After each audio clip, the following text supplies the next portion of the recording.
தண்ணியை கொண்டது அப்படின்னு தண்ணியை உடைக்கிறோம். கொஞ்ச நேரம் பார்த்தா திருப்பி தண்ணி, ஏன்னா திருப்பி தண்ணி வரும்னு தொடங்க திருப்பி தண்ணி கீழே இருந்து தண்ணி மேல வர ஆரம்பிச்சு. கொஞ்ச நேரத்துல ரோட்ல ஓடின தண்ணி வீட்டுக்குள்ள, வீடு ஃபுல்லா தண்ணி. உயரமா இருக்கக்கூடிய செல்ஃப்ல எல்லா பொருளையும் முடிஞ்ச அளவு அடுக்கிறோம். எங்க அப்பாவை எங்க அக்கா வீட்டுக்கு அனுப்புறேன். என் மனைவியும் என் குழந்தையும் அவங்க உறவினர் வீட்டுக்கு போயிட்டாங்க. நான் நியூஸ் 7 தமிழ் ஆபீஸ்ல வந்து இருக்கிறேன். 3 நாட்கள் சென்னை முற்றிலும் முடங்கி போனது. சாலை பிணங்கள் மிதந்து வந்தன. செய்தியாக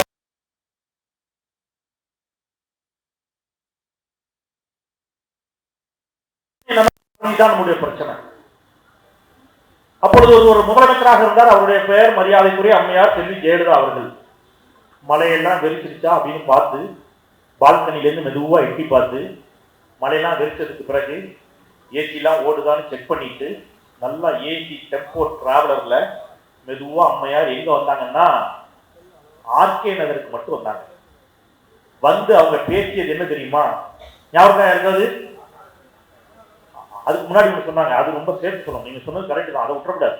பேரன்பு கொண்ட வாக்காளர் பெருமக்களே, பெரியோர்களே, தாய்மார்களே, வாக்காளர் பெருங்குடி மக்களே, எங்கங்க எங்க வந்து இளவு வீட்டுல, அது இளவு வீடு தானே, அப்படிதான் இருந்துச்சு சென்னை. இளவு வீட்டுல வந்து பேரன்பு கொண்ட பெரியோர்களே, தாய்மார்களே, வாக்காளர் பெருங்குடி மக்களே என்று சென்னையை சீரழித்து வைத்திருந்தார் அன்றைக்கு அம்மையார் செல்வி ஜெயலலிதா அவர்கள். ஆனால் இன்றைக்கு ஒரு முதலமைச்சர் இருக்கிறார். மழை பெய்கின்ற பொழுது நடு ரோட்டில் வந்து நின்று சாலைகளில் நின்று மக்களோடு மக்களாக பணியாற்றி கொண்டிருக்கிறார். விடிய விடிய களத்தில் என்று சொன்னால் தெரியுமா? 1971 இதே மாதிரி ஒரு புயல் வந்துச்சு. புழல் ஏரி எப்பொழுது வேண்டுமானாலும் உடையும் அப்படிங்கிற அபாயம். அன்றைக்கு செம்பரம்பாக்கம் ஏரியை திறக்கலாமா வேண்டாமான்னு அதிகாரியால முடிவெடுக்க முடியல. மேடத்துக்கு போன் பண்ணா தூக்கத்தில் எழுப்பிட்டா அதிகாரி செத்தான் இல்லையா? என்ன ஆகும் நமக்கு தெரியும். அவருக்கும் சந்திரலேகா முகம்லாம் கண்ணு முன்னாடி வந்து போகுமா இல்லையா? சந்திரலேகா ஞாபகம் இல்ல, ஆக்சிடென்ட் அடிச்சாங்க. அப்ப அவர் பயந்து போய் போன் அடிக்க மாட்டேங்கிறாரு. அம்மா நல்ல தூக்கம், ஆழ்ந்த உறக்கம்.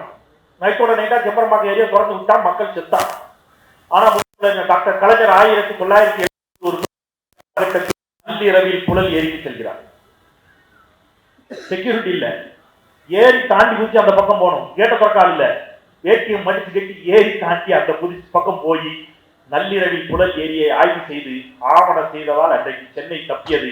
கலைஞரின் மகன் இன்றைக்கு அதன் பிறகு வந்து புயல் மழை வெள்ள காலகட்டத்தில் இன்னைக்கு ரோட்ல நின்று மக்களை சரி செஞ்சுட்டு இருக்கிறார்னா, சென்னை வந்து அங்குலம் அங்குலமாக திமுக என்ன செய்தது என்பதற்கான ஒரு உதாரணமாக நான் இது சொல்றேன். இன்னைக்கு சென்னையில இப்ப நம்ம கலைஞர் என்ன செஞ்சாங்க பேசுவோம். இப்ப பேசிட்டு போறேன். 5 குளங்களை இந்த முதலமைச்சர் வெட்டியிருக்கார். கிண்டி நீங்க போனீங்கன்னா தெரியும், பெரிய குதிரை பந்தய மைதானம் இருக்கும். வேளச்சேரி ஒவ்வொரு வருஷமும் மழை நீர்ல தேங்கும். அந்த மழை நீரெல்லாம் எங்க கொண்டு போய் விடுறதுன்னு யாருக்கும் தெரியல.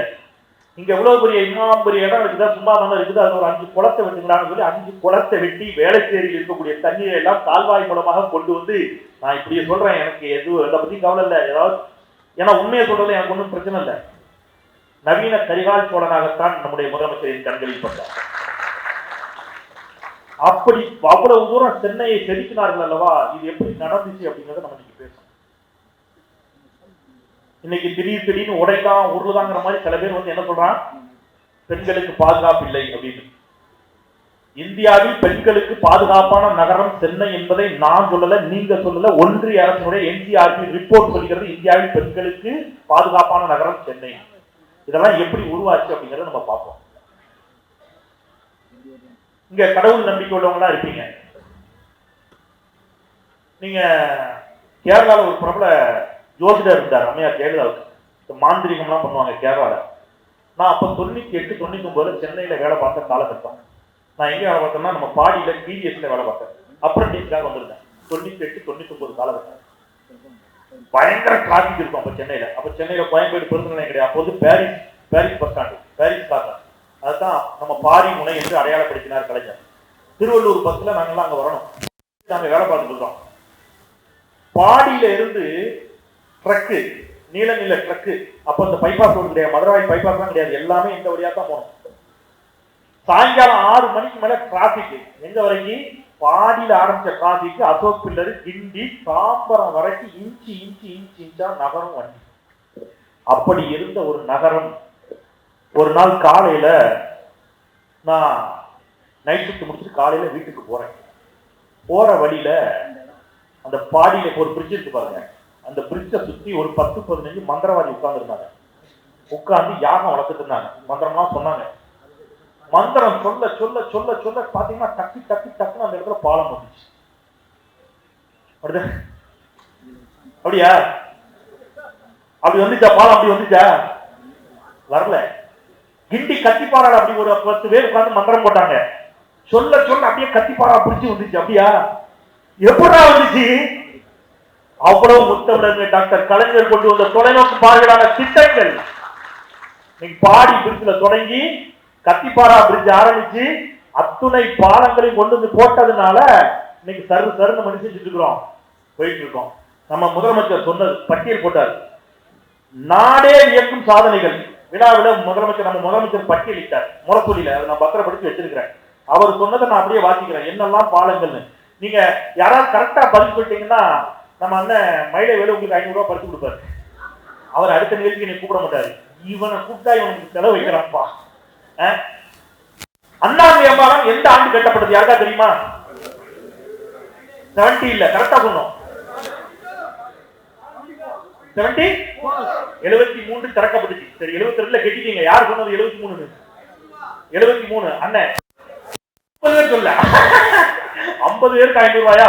அப்போ சரி கொடுப்பாரு, அவர் எவ்வளவு நாள் கொடுப்பாரு, பிரச்சனை இல்லை. அண்ணனுக்கு 500 ரூபாய் கண்டிப்பா கொடுத்துடலாம், பிரச்சனை இல்லை. ரைட், அண்ணன் அவருக்கு 500 ரூபாய் கொடுக்கணும். அப்ப இன்னைக்கு வருஷம் என்ன ஆச்சு? 1973 இன்னைக்கு எத்தனை வருஷம் ஆச்சு? நான் மேக்ஸ்ல இருக்கு, யாராவது சொல்லுங்க. 52 வருஷமா ஒரு பாலம் கம்பீரமா நிக்குது. 5 வருஷத்துக்கு முன்னாடி கட்டினா பிஜேபி பாலம் பொத்து பொத்து பொத்து பொத்துன்னு இடிஞ்சு விடுது. மோர்சி பாலம்னு குஜராத்ல நூற்றுக்கணக்கான மக்கள் செத்து போயிட்டான், பாஜக கட்டின பாலம். பீகார்ல ஒரே நாள்ல அடுத்தடுத்து பாலங்கள் இடிஞ்சு விடுது, 15 பாலம் இடிஞ்சு விடுது, பொத்து பொத்து பொத்து பொத்துன்னு. ஏடா 50 வருஷத்தை தாண்டி ஒரு பாலம் கம்பீரமாக நிற்கிறதே எப்படி? இங்க ஆரம்பிச்சது அந்த அண்ணா மேம்பாலத்தில் ஆரம்பிச்சு முதலமைச்சர் வந்து அடுக்கிறார் என்ன பாலங்கள் அப்படின்னு. நான் அதெல்லாம் சொல்றேன் உங்களுக்கு வரிசையா, மூச்சு வாங்க கேட்டாலே. அண்ணா மேம்பாலம், கத்திப்பாரா மேம்பாலம், கோயம்பேடு மேம்பாலம், பாடி மேம்பாலம், மீனம்பாக்கம் பாலம், மூலக்கடை பாலம், மேற்கு அண்ணா நகர் பாலம், யாசர்பாடி பாலம், பீட்டர்ஸ் ரோடு, வெஸ்காடு சாலை மேம்பாலம், பீட்டர்ஸ் ரோடு, கான்ட்ராஸ்மிக் சாலை மேம்பாலம், சர்தார் பட்டேல் சாலை, காந்தி மண்டபம் சாலை மேம்பாலம், டிடிகே சாலை, ஆர்கே சாலை மேம்பாலம், டவுட்டன் சந்திப்பு மேம்பாலம், பாண்டியன் சாலை, காசா மேஜர் சாலை மேம்பாலம், டிடிகே சாலை, சிபி ராமசாமி சாலை மேம்பாலம், சர்தார் பட்டேல் சாலை, எஸ்பி சாலை மேம்பாலம், என்கேபி நகர் மேம்பாலம், பெரம்பூர் முரசொலி மாறன் மேம்பாலம், பெரம்பூர் லோகோ ஒர்க்ஸ் பாலம், தங்க சாலை மணிக்குண்டு பாலம், ஆர்கே நகர் காத்ரேன் பேசின் பாலம், ஜிகே மூப்பனார் மேம்பாலம், ரங்கராஜபுரம் மேம்பாலம், உஸ்மான் ரோடு மேம்பாலம், கோடம்பாக்கம் பாலம், ஆலந்தூர் நிசா ஆபரகம் மேம்பாலம், கோபதி நாராயண சாலை மேம்பாலம், மேத்தா நகர் மேம்பாலம், இந்திரா நகர் பாலம், மேயர் சித்திபாபு மேம்பாலம். இன்னும் நிறைய இருக்கிறது, இறைக்கிறது எனக்கு இன்னும் அவ்வளவு இருக்கிறது சொன்னவர் முதலமைச்சர். இவ்வளவும் ஒரு இவ்வளவுத்தையும் கெட்டினதுக்கு அப்புறம் இந்த அம்மா ஒண்ணு பண்ணாங்க. ஆனா அந்த அம்மா எதுவும் பண்ணலன்னா சொல்லக்கூடாது. என்ன பண்ணாங்கன்னா என்ன சொல்றதுன்னு தெரியாம அவங்க ஊழல் வழக்கில் தண்டிக்கப்பட்டதும் கோபத்துல ஆட்சிக்கு வந்தோடனே நம்ம தலைவரை நள்ளிரவு கைது பண்ணாங்க. கைது பண்ணி இந்த பாலத்துல ஊழல்னு சொல்லணும், இதை போய் எப்படியாவது கண்டுபிடிங்கன்னாங்க. அதுக்கு ஒரு புத்திசாலி போலீஸ் ஆபீசரை போட்டாங்க. நம்ம பாலத்தை கட்டிட்டோம், அந்த பாலம் இன்னி வரைக்கும் அப்படியே நிக்குது. ஜெயலலிதா ஆட்சியில் அந்த போலீஸ்காரங்க போய் அந்த பாலத்தை பரிசோதனை பண்ணாங்க. எப்படி தெரியுமா? இந்த ஷூ கால தொப்புடப்புன்னு மீச்சு பார்த்தாரு போலீஸ்காரர். என்ன சார் பண்றீங்கன்னு கேட்டோம். பாலம் வந்து பாதுகாப்பா இருக்கான்னு செக் பண்ணேன் சார். ஜெயலலிதா மேடம் இந்த வழியா தான் போவாங்க, அவங்க போகும்போது அந்த வீட்டையே தாண்டிச்சு. தட் மீன்ஸ் கான்வாய், அவ்வளவு கான்வாய் போகும். நீங்க எதுவும் தப்பா எடுத்துக்க கூடாது, நான் நாகரிகமா பேச முடியுவேன். அவ்வளவு வெயிட்ட தாங்கின மேம்பாலம் நீங்க பூட்டு காலம் விதிச்சா உடைச்சிட போதும். ஜெயலலிதா போய் சேர்ந்து விட்டார், அம்மையார் மறைந்து விட்டார். இன்னமும் கலைஞர் கட்டிய பாலங்கள் கம்பீரமாக நின்று கொண்டிருக்கின்றன. உலக நகரமாக சென்னை ஒரு நாளில் உருவாகவில்லை நண்பர்களே, ஒரு நாள்ல உருவாக. ஹிந்தி படிச்சா வேலை கிடைக்குமா? ஹிந்தி படிச்சா வேலை கிடைக்குமா? ஹிந்தி படிச்சா வேலை கிடைக்கும். எங்க கிடைக்கும்? தமிழ்நாட்டில் கிடைக்கும். இன்னைக்கு ஹிந்தி படிச்சவனா எங்க வந்துகிட்டு இருக்கான்? தமிழ்நாட்டுக்கு வேலை தேடி வந்து பிடிச்சிருக்கான். நான் கடந்த கூட்டத்தில் கூட அதை சொன்னேன். எனக்கு ஊர் திருநெல்வேலி, இங்க இருக்கிற நண்பர்களுக்கு தெரியும், 70 வயதை கடந்தவர்களுக்கு தெரியும். அப்படின்னா யாருமே கைது பண்றாங்க, எங்களுக்கு தெரியாது சார். ஏன்னா 70 வயதா கடந்துச்சுன்னா யாரும் ஒத்துக்கிறதுக்கு தயாரா இல்லை. 1960 காலகட்டங்களில் பெரிய உணவு பஞ்சம் தமிழ்நாட்டில் இல்லையா? அப்ப வந்து கம்மஞ்சோறு, இந்த கம்மங்கூழு, இதுதான் அரிசி சோறுங்கிறதே அரிதான ஒன்று. அப்பதான் அண்ணா என்ன செஞ்சாரு? 3 படி லட்சியம் 1 படி நிச்சயம் ஒண்ணு சொன்னார். அண்ணா ஆட்சிக்கு வருகிறார். 2 ஆண்டுகளில் காலம் அவரை அழைத்துக் கொண்டது. 1969 நம்முடைய முதலமைச்சர் கலைஞர் பொறுப்பேற்கிறார் முதலமைச்சராக. அந்த காலகட்டத்தில் எங்க ஊர்ல எல்லாம் பெரிய பஞ்சம், பட்டினி. எங்க ஊர்ல இருந்து எங்க வேலைக்கு போவாங்கன்னு கேட்டீங்கன்னா பாம்பே, இன்னைக்கு மும்பை, அன்னைக்கு பாம்பே. அங்க போய் என்ன செய்வோம் அப்படின்னு கேட்டீங்கன்னா இட்லி வியாபாரம், டாக்ஸி ஓட்டுறது, பெப்சி கோலா ஐஸ் வியாபாரம், இதெல்லாம் பண்ணுவாங்க. நீங்க எங்க ஊர்ல இருந்து அந்த அண்ணன் பாம்பேல இருக்கிறான்னா, எங்களுக்கு பாம்பே அப்ப வெளிநாடு தானே, அப்படிதான் நம்ம நினைப்போம். அவன்னா பாம்பேல இருந்து வந்திருக்கிறான்னா எங்களுக்குலாம் அவன் வந்துட்டு போகும்போது அவங்க பாம்பே போயிடலாமான்னு ஆசையா இருக்கும். ஏன்னா வந்தா என்ன பண்ணுவான்னு கேட்டீங்கன்னா ஒரு டர்க்கி டவல் போட்டிருப்பான், கலர் டர்க்கி டவல் தோல்ல போட்டிருப்பான், செருப்பு போட்டிருப்பான். ஏன்னா 70களில் உண்மையிலே நாங்களாம் செருப்பு போடல, அவன் செருப்பு போட்டிருப்பான். அப்படிதான் இருந்துச்சு காலம். கையில சிகரெட் வச்சிருப்பான். எங்க ஊர்ல அந்த வீட்டுல இருக்கிற அண்ணன்மாரெல்லாம் பீடி குடிப்பான், இவன் சிகரெட் வச்சிருப்பான். வீட்டுல அவன் வீட்டுல மட்டும்தான் டேப் ரிகார்டர் இருக்கும். ஏன்னா பாம்பேல இருந்து டேப் ரிகார்டர் வாங்கிட்டு இருப்பான்.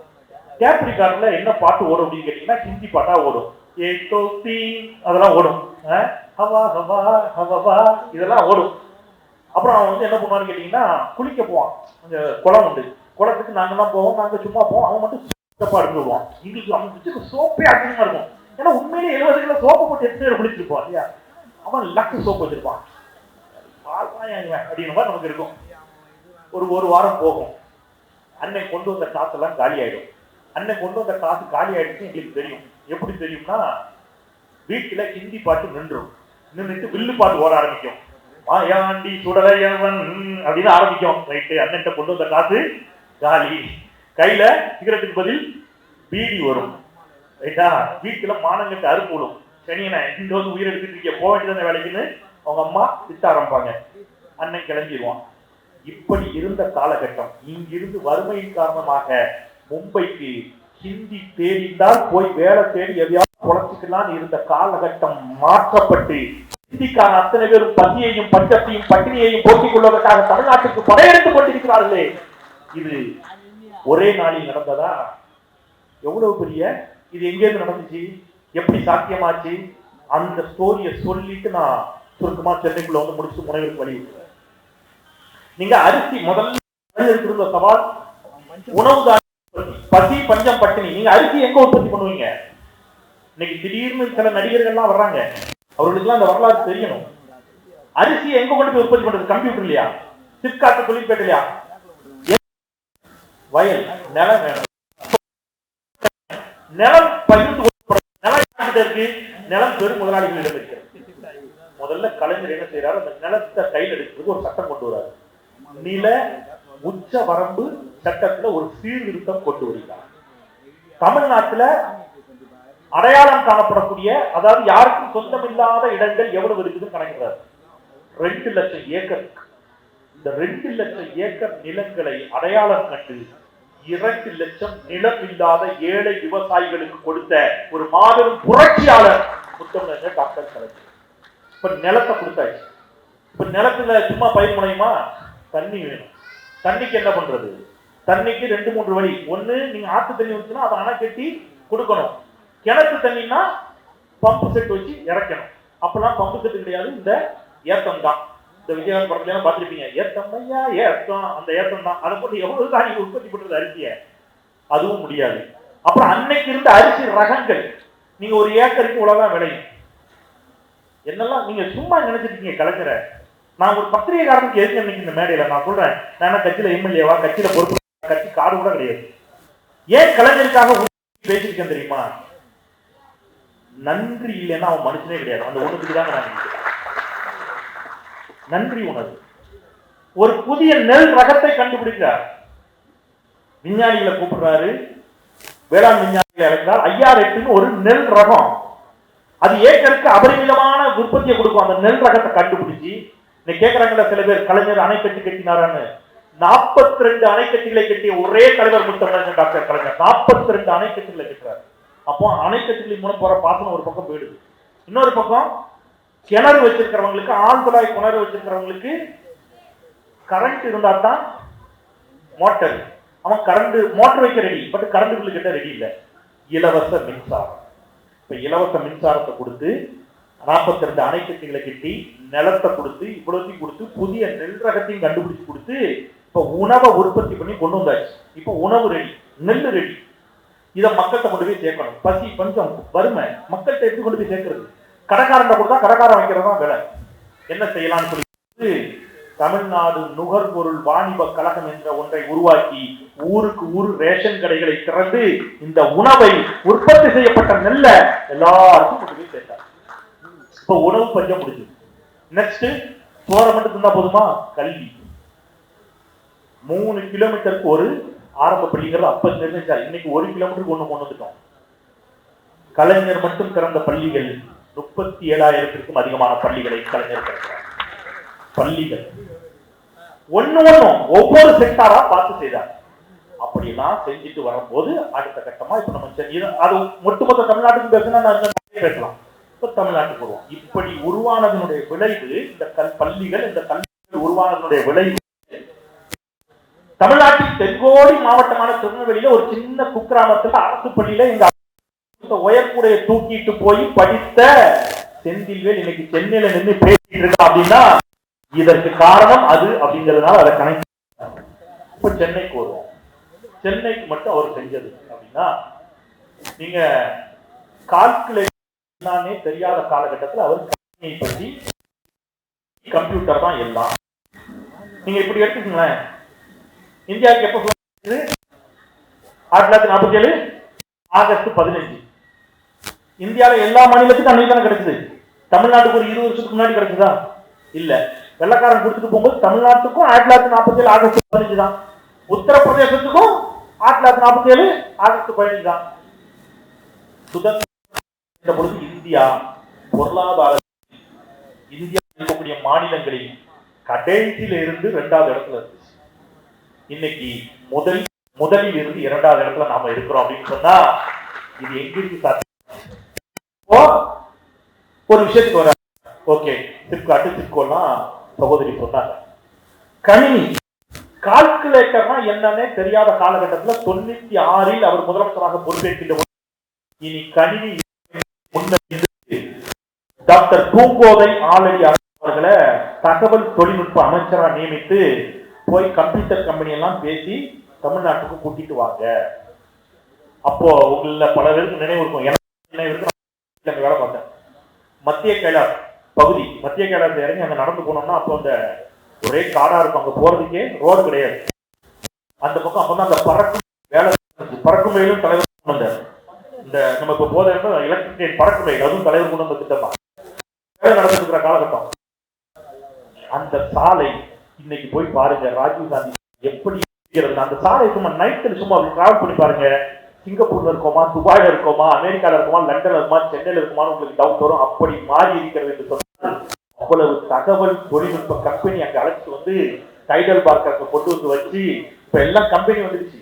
எனக்கு வேலைக்கு ஆள் வேணுமே, மேன் பவர் வேணுமே, நம்ம பசங்களை அனுப்பணும்.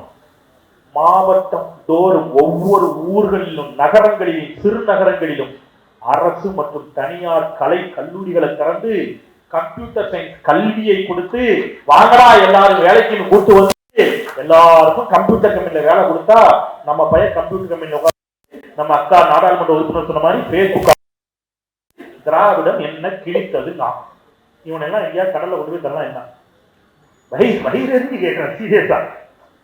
என்ன செஞ்சோங்கிறதே தெரியாத ஒரு தலைமுறை உருவாகி நடிகர்களின் பின்னால் மட்டுமே ஒரு தலைமுறை உட்கார்ந்துட்டு இருக்கணும். அவனை இன்னும் எதை கலத்திட்டு அடிக்கிறது கோவம் வருது இல்ல. இவ்வளவு செய்யாம தான் நீங்க படிச்சீங்களா? எங்க இருந்து வந்தீங்க? ஏன் உத்தரப்பிரதேசத்தில் இருக்கக்கூடிய இவ்வளவு பெரிய படிப்பு படிக்கல? ஏன் பீகார்ல இருக்க இவ்வளவு படிக்கல? ஏன் தமிழ்நாடு மட்டும் இந்த இடத்துல இருக்கிற கேள்வி இருக்குது இல்ல. அப்ப நான் சொன்ன மாதிரி Parrys bus stand, Parimunai, Koyambedu bus ஸ்டாண்டை உருவாக்குனாரு. சும்மாவா? கோயம்பேடு பேருந்து நிலையம் தான் ஆசியாவிலேயே மிகப்பெரிய பேருந்து நிலையம் அவர் கட்டிக்கிட்ட போது. ஆசியாவிலே, இந்தியாவில் இல்ல, ஆசியாவிலேயே. அண்ணா மேம்பாலம் அவர் கட்டுகின்ற பொழுது இந்தியாவில் 3வது மேம்பாலம் அது. தென்னிந்தியாவில் முதல் மேம்பாலம், இந்தியாவில் 3வது மேம்பாலம். தலைவர் எதை பண்ணாலும் ஆசிய லெவல், வேர்ல்டு லெவல் தான் பண்ணுவார். அவ்வளவு பெரிய ஃபைபர் மார்க்கெட்டு எல்லாத்தையும் செதுக்கினார். பார்த்து பார்த்து பார்த்து பார்த்து ஐடி பார்க் கொண்டு வந்தாரு. நீங்க வந்து பயோ டெக்னாலஜி பார்க்னு ஒண்ணு கொண்டு வந்தார் சிறுதாவூர்ல, 20 ஏக்கர். கடல் நீரை குடிநீராக்கும் திட்டத்தை கொண்டு வந்தாரு. எல்லாம் கொண்டு வந்தார். மதுரை, எனக்கு மதுரை இப்ப வீடு, டெய்லி உள்ளபடியே சொல்றேன், எனக்கு வயிறு எரியும், அவ்வளவு கண்ணீர் வரும். மக்களுடைய வரிப்பணங்க, மக்கள் வரிப்பணம். இந்த தூண் அப்படியே மொட்டை மொட்டையா நிக்குது பாருங்க. மதுரை வழியா போனவங்களுக்கு தெரியும் எப்படி இருக்குங்க. அது எப்போ போட்ட திட்டங்கள், மதுரை பறக்கும் அழைக்கிற ஒரு திட்டம், ஆட்சி மாறியது. கலைஞர் கொண்டு வந்தாருங்கிற ஒரே காரணத்துக்காக அந்த அம்மா அதை அப்படியே கிடப்பில போட்டாங்க. அவ்வளவு பெரிய தலைமைச் செயலகத்தை கட்டினார். எவ்வளவு பெருசு அது. அந்த அம்மா வந்து அதை ஹாஸ்பிட்டலா மாத்திட்டாங்க. இங்க சில புத்திசாலி கேட்கிறான், ஹாஸ்பிட்டல் நல்லது தானே, ஹாஸ்பிட்டல் நல்லதுடா, அது உங்க அம்மா கட்டிருக்கணும்டா, எங்க ஐயா கட்டினதை ஏன்டா மாற்றி வச்சீங்க. இந்த வாஸ்துபடி கிழமை வந்து வீட்டெல்லாம் மாத்துவான். நீங்க கக்கூச டைனிங் ரூமா மாத்தீங்களா, அது இருக்குன்னு ஒண்ணு இருக்குல்ல, பூஜை ரூமுக்குன்னு ஒண்ணு இருக்கு, கக்கூசுக்குன்னு ஒண்ணு இருக்கு, டைனிங் ரூமுக்குன்னு ஒண்ணு இருக்கு, பெட்ரூமுக்குன்னு ஒண்ணு இருக்கு, தலைமைச் செயலகத்துக்குன்னு ஒண்ணு இருக்கு, ஹாஸ்பிட்டலுக்குன்னு ஒண்ணு இருக்கு. நீ ஏன் தலைமைச் செயலகத்துக்கு ஹாஸ்பிட்டல் மாத்தி கேள்வி கிடையாது. பரவாயில்ல, மக்கள் அதை பயன்படுத்த தொடங்கி விட்டார்கள். கலைஞர் கட்டிய திட்டம் என்பதாலேயே ஆட்சி மாற்றம் ஏற்பட்டவுடன் அங்கே தலைமைச் செயலகம் செயல்படும் என்று நான் வரைக்கும் நம்பியிருந்தேன். அரசியல் நாகரிகத்தின் உச்சம் முத்துவேல் கருணாநிதி ஸ்டாலின் அது மக்கள் ஹாஸ்பிட்டலாவே பயன்படுத்திட்டு போங்கன்னு. யாருக்கு இந்த அரசியல் நாகரிகம் வரும்? கிளாம்பாக்கம் பேருந்து நிலையம் அப்படியே விட்டு போயிட்டாங்க. நிறைய செஞ்சு கொடுத்தது யாரு? நம்ம அரசு வந்து இப்போ நிறைய செஞ்சு கொடுத்துச்சு. இப்போ பார்த்து பார்த்து பார்த்து பார்த்து சென்னையை செதுக்கியதில் கலைஞருக்கு நிகர் யாருதான்? கலைஞர் தான். குடிசை மாற்று வாரியம். நீங்க இங்க இருக்கக்கூடிய எல்லா பாலங்கள், சாலைகள், குடிசை மாற்று வாரிய குடியிருப்புகள், இங்க சென்னையில திருநங்கைகள், திருநம்பிகளுடைய நிலை என்னவா இருந்துச்சு அப்படிங்கிறது நமக்கு தெரியும். மாற்றுத்திறனாளிகளுடைய நிலை என்னவா இருந்துச்சு நமக்கு தெரியும். இன்னைக்கு அவர்கள் என்னவாக இருக்கிறார்கள், அவருடைய வாழ்வாதாரம் மேம்படுவதற்கு என்னவெல்லாம் செய்திருக்கிறது இந்த அரசு, கலைஞர் அரசு, திமுக அரசு அப்படிங்கிறது எண்ணி பாருங்க. நான் 2 டேட்டாவை சொல்லிட்டு நான் வந்து நேரம் செஞ்சா மற்றவர்களுக்கு வழி கொடுத்துறேன். இன்றைக்கு இந்த மருத்துவமனை, இந்த அரசு வந்த பிறகு கட்டிய மருத்துவமனை, கலைஞர் பன்னோக்கு மருத்துவமனை, அவ்வளவு பெரிய ஹாஸ்பிட்டல். நம்ம வந்து அதுல வந்து என்னெல்லாம் செஞ்சிருக்கிறோம். 15/6/2023 அன்று சென்னை கலைஞர் நூற்றாண்டு உயர் சிறப்பு மருத்துவமனை திறந்து வைக்கப்பட்டு மக்கள் பயன்பாட்டிற்கு கொண்டு வரப்பட்டுச்சு. இந்த மருத்துவமனை 18 மாதங்கள்ல, இது 18 மாதங்களுக்கு முன்னாடி உள்ள ரிப்போர்ட், 18 மாதங்கள்ல 5020 அறுவை சிகிச்சைகள், 538 நரம்பியல் அறுவை சிகிச்சைகள், 1375 கிட்னி ஆபரேஷன், 512 பொது அறுவை சிகிச்சைகள், 1000க்கும் மேற்பட்ட புற்றுநோய் அறுவை சிகிச்சைகள் மற்றும் 137 ஹார்ட் பைபாஸ் சர்ஜரி செய்து உலகத்தின் மிக முன்னணி மருத்துவமனையாக இன்றைக்கு நம்முடைய கழக தலைவரின் ஆட்சியில ஒரு மருத்துவமனை மிளிர்ந்து கொண்டிருக்கிறது சொன்னா வேற எந்த ஸ்டேட்ல இது இருக்கும் அப்படிங்கறத சிந்திங்க. இவ்வளவுக்கும் செய்தவரை பார்த்து ஒருத்தர் கேள்வி கேட்கிறார். அவர் யாருன்னு கேட்டீங்கன்னா எடப்பாடி கே. பழனிசாமி. இப்ப நான் வாசிக்க போறது என்னுடைய செய்தி அல்ல, விகடன்ல வந்த செய்தி. ஏன்னா நீங்க கேள்வி போடுறதா என் மேல போடாதீங்க, விகடன் மேல போடுங்க. நான் விகடன்ல வந்து செய்தியை சொல்றேன், கேட்டுக்கு பயப்படுற ஆள் இல்ல, பட் இருந்தாலும் சொல்றேன். எடப்பாடி கே. பழனிசாமி யார் கேள்வி கேட்கிறாங்கிறது, யார் வந்து கேள்வி கேட்கிறா அப்படின்னு. தமிழ்நாட்டில் 13வது முதலமைச்சராக பதவியேற்று இருக்கிறார் எடப்பாடி கே. பழனிசாமி. வெள்ள வியாபாரியாக வாழ்க்கையை தொடங்கியவரை அரசியல் தொழில் அதன் உச்சத்துக்கு உயர்த்தி இருக்கிறது. அரசியல் மூலம் பரவலாக அறியப்பட்டதற்கு முன்னரே எடப்பாடி கே. பழனிசாமி ஒரு கொலை வழக்கில் அடையாளம் காணப்பட்டு அந்த பகுதியில் அதிமுக அறிமுகமானவர். ஒரு கொலை வழக்கில் அடையாளம் காணப்பட்டிருக்காரு, கொலை வழக்கில் அடையாளம் காணப்பட்டிருக்காரு. பங்காளிகள் கூட வாழ்ந்து வந்தார் பழனிசாமி. தன் குடும்பத்துக்கும் பங்காளி குடும்பத்துக்கும் பாதை பிரச்சனையில் சண்டை கொலை வரை நீண்டது. இதில் எதிர்த்தரப்பை சேர்ந்த 3 பேர் கொல்லப்பட்டனர். கொலையில் தொடர்புடையவர்கள் என தேடப்பட்டு வந்தவர்கள் மறைவாகினர். அவர்களில் ஒருவர்தான் எடப்பாடி கே. பழனிசாமி. கட்ட பஞ்சாயத்து, சமரச சாட்சிகள் பல்டி அடிக்க வழக்கு தள்ளுபடியாகி கொலை வழக்கில் இருந்து மீண்டு வந்தனர் எடப்பாடி பழனிசாமி தரப்பினர். இது விகடன் செய்தி. இந்த எடப்பாடி பழனிசாமி யாரை பார்த்து கேள்வி கேட்கிறார் என்றால், இந்த ஒரு வரியை சொல்லிவிட்டு நிறைவு செய்து கொள்கிறேன். 20/8/1975 இன்றைய முதலமைச்சருக்கு திருமணம். 20/8/1975 நம்முடைய முதலமைச்சருக்கு திருமணம். திருமணமான சில மாதங்களில் மிசா கொண்டு வரப்படுகிறது. தலைவர் வெளியூருக்கு போயிருக்கிறாரு. இப்ப இருக்கிற நம்முடைய தலைவர் வெளியூர். காவல்துறை வீட்டுக்கு போகுது இன்றைய முதலமைச்சரை கைது பண்றதுக்கு. முத்தமிழர் டாக்டர் கலைஞர் சொல்லுகிறார், என் மகன் ஓடி ஒளிபவன் அல்ல, நீங்க போயிட்டு நாளைக்கு வாங்க, வந்துருவான். அதே மாதிரி அடுத்த நாள் வருகிறார். காவல்துறைக்கு தகவல் கொடுக்கப்பட்டு வரவழைக்கப்படுகிறது. காவல்துறை வந்து கைது செய்து அவரை அழைத்து செல்கிறது. இங்க மத்திய சிறைச்சாலை, அப்ப புழல் கிடையாது, இங்க இருந்துச்சு. மத்திய சிறைச்சாலைக்கு கூட்டு போறாங்க நம்முடைய முதலமைச்சரை. ஒரு இருள் சூழ்ந்த நேரம். ஒரு காவல்துறை அதிகாரி அவரை எட்டி தள்ளுறாரு. போய் பொத்துன்னு விழுறாரு நம்ம தலைவர்.